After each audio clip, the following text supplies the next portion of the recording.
by the way. Yeah. And right, because they convince Stu to play, right? They come back and do some shows with us, right? Where is it, John? Where's that place they play? It's the place, isn't it? Oh, God, I'm trying to remember. You'll know it. It's the place that you want to be of all places. He knows it. He wants you to say. Like you could say, like, I want to be at, on Monday morning at Woodstock to see Jimmy. Like, where do you want to be? You want to be at Litherland. Litherland, yes. You want to be at Litherland that night because, like, it's literally, Tony. They're just like, there's not a lot of people there, and they're just not.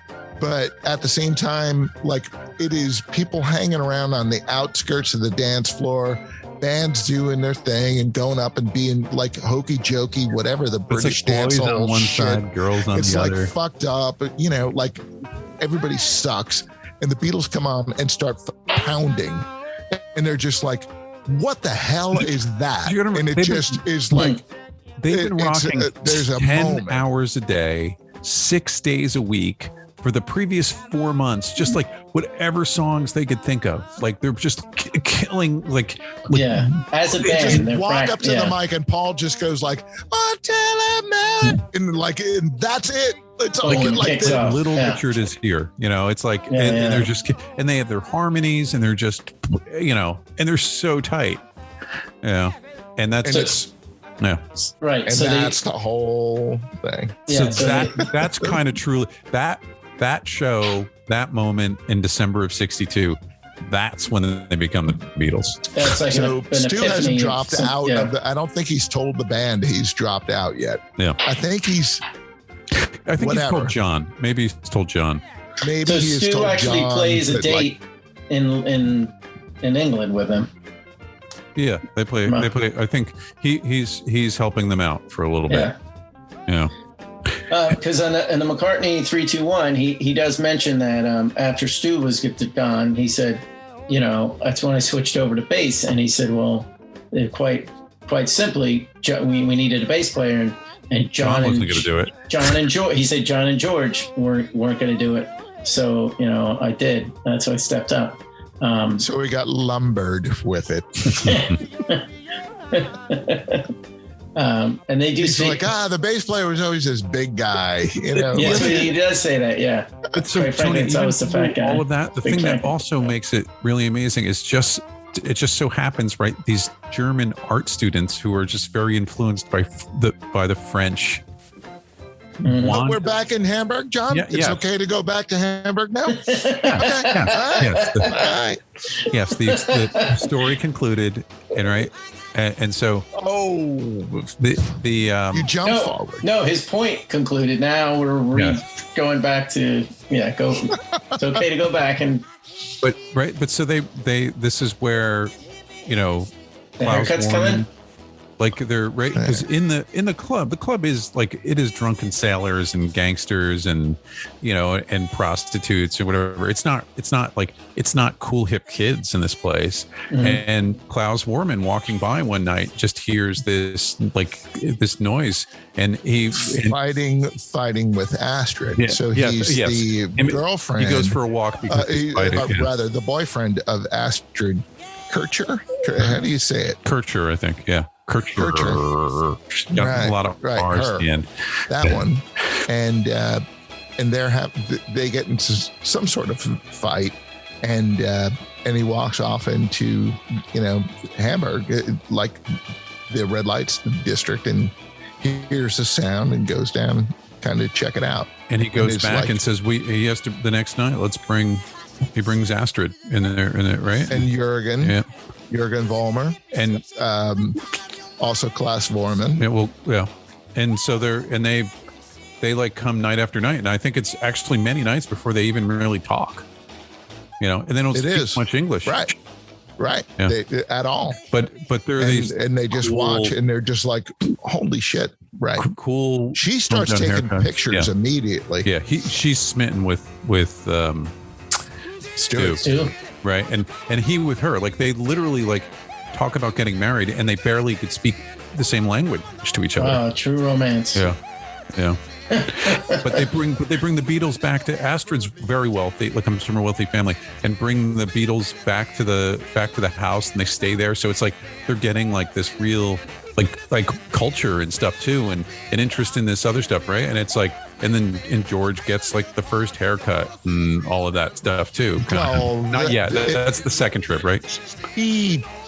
But at the same time, they go in and like they can appreciate the fact that the mom is all somewhat prim and proper, but at the same time, like cuts Astrid slack too. Like, you know, they walk in and she's got her bedroom is all, what was it? It's all like, black, right? Like everything in there, like, and they were just like, wow. And her photography just blew them away. Yeah. And, you know, there is like, they all fell in love with her. Like all of them will say, like, we all fell in love with Astrid, you know, but she fell for Stu, you know, and of course she would fall for Stu because Stu is that guy, you know, and they all give it up.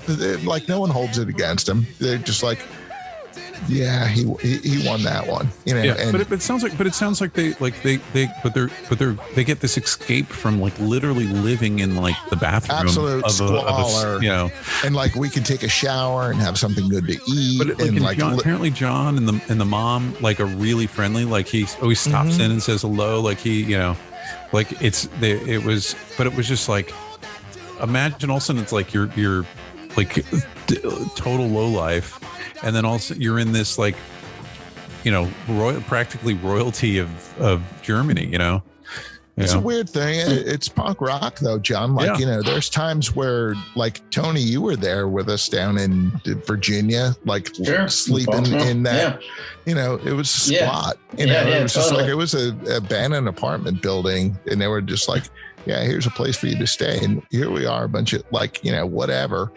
You know, like we were like, yeah, we're from Patterson, but you know, we're a bunch of fucking guys from Wyckoff and, you know, and places around here that we're staying in a squat tonight. All right. And people looking at you walking out. It was trippy, but it wasn't, I never felt threatened while we were there. Like, you know what I mean? Like nobody looked at us weird, but except for, I guess a band.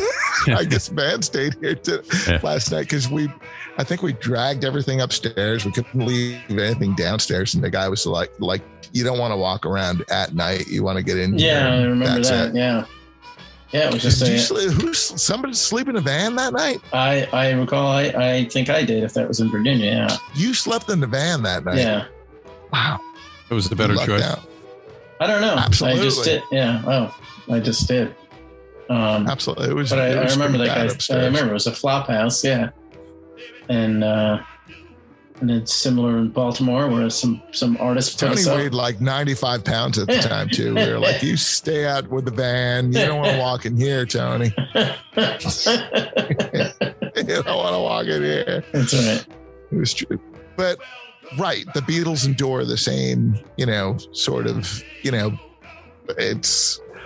they're staying in it's a strip joint or a porno theater, or not really, right? No, like I think that's been debunked.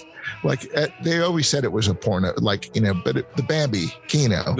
No, I think it was just a movie theater, but it was a shoddy one, and you know.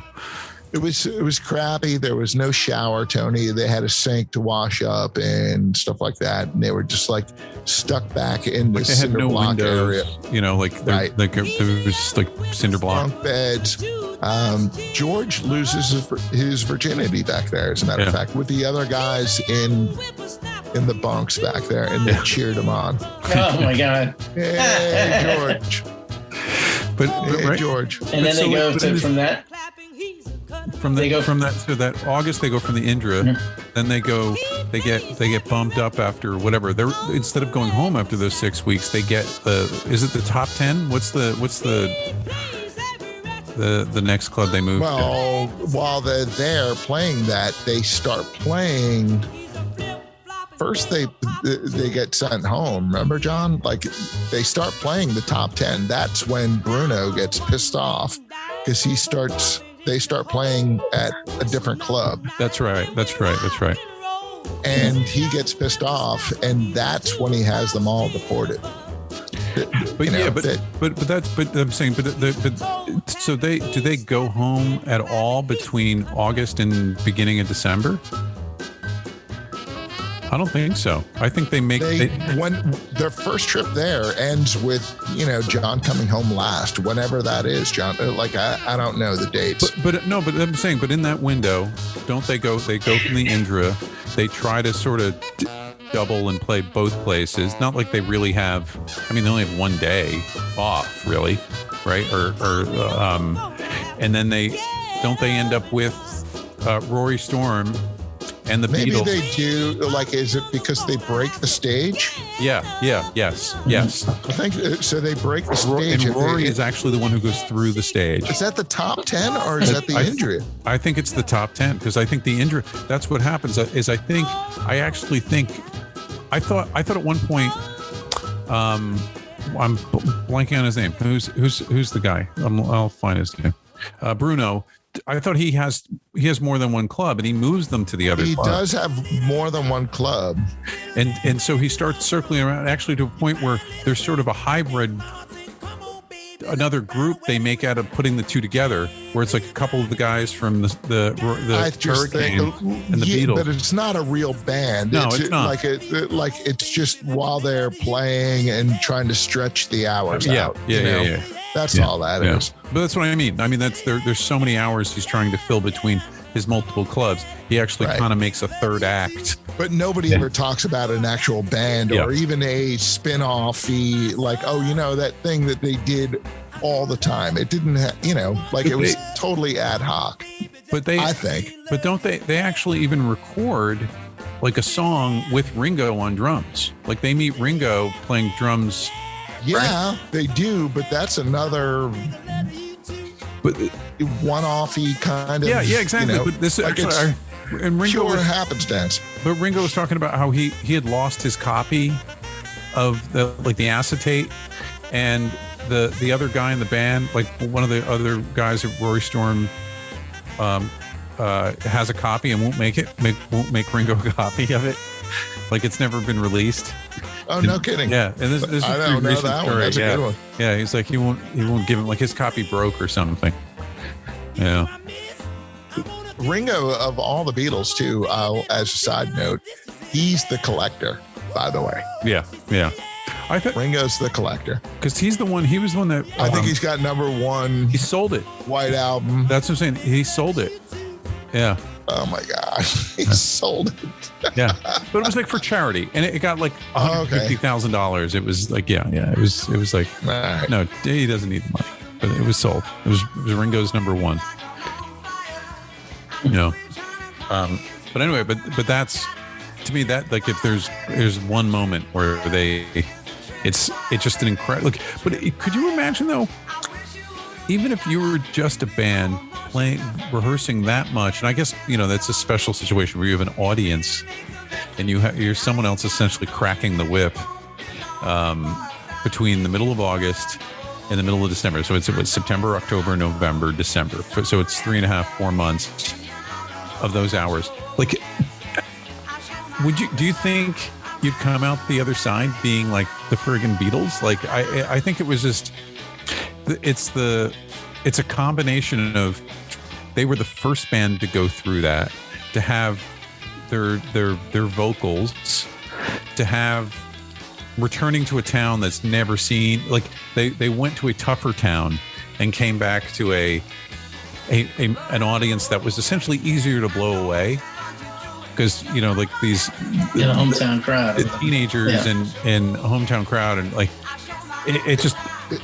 it's not London. It's and it's not London, and it's such an amazing. I mean, it is so many things line up for them to be who they are. It's unbelievable. It really is like the creation of the earth. You know what I mean? But you have to like their own audacity in doing like songs that people don't do, and like expanding their repertoire. Like, is it? Like they make it sound like it's this grand intellectual thing, but at the same time, like they're just like, I got this one, like we could play it, and they have to fill space in Hamburg, So till there was you, like it, you know, like whatever, like they just would do anything.